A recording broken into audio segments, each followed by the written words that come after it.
spectacle, le cimetière des CD. Aujourd'hui, Pittsburgh Sue de la Gamique est mon invité aussi. Je parle du nouveau disque de Offspring. Je vais vous faire têter jusqu'à la fin de l'émission avant d'en parler. Aussi, j'aurai Portishead en concert, Le Défi.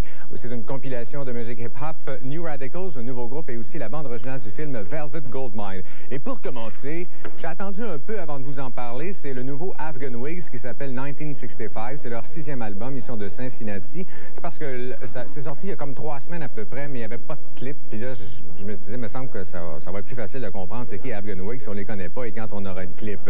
Donc, c'est sorti, il y avait, j'espère, du monde au spectacle parce que c'est un bon groupe. Ça demeure très, très alternatif, le groupe des Afghan Wigs. Alternatif à 100% méconnu. Il y a un album qui a monté un peu sur les palmarès américains, mais vraiment là, pas trop fort.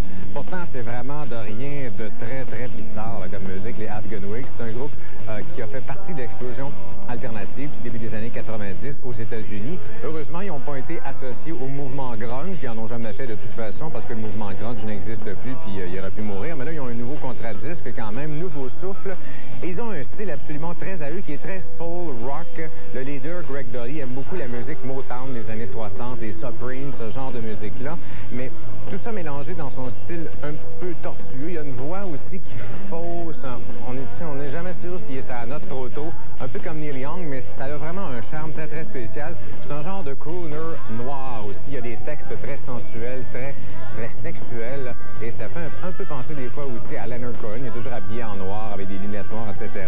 Et il y a quelque chose toujours de tortueux, de weird un peu dans la musique des Afghan Wigs. Et c'est un album qui rock moins que les précédents. Moi, je connais bien les autres disques quand même. Cette fois-là, ils se sont adoucis, mais c'est quand même un disque rock, mais il y a des sections de cuivre, sections de cordes également.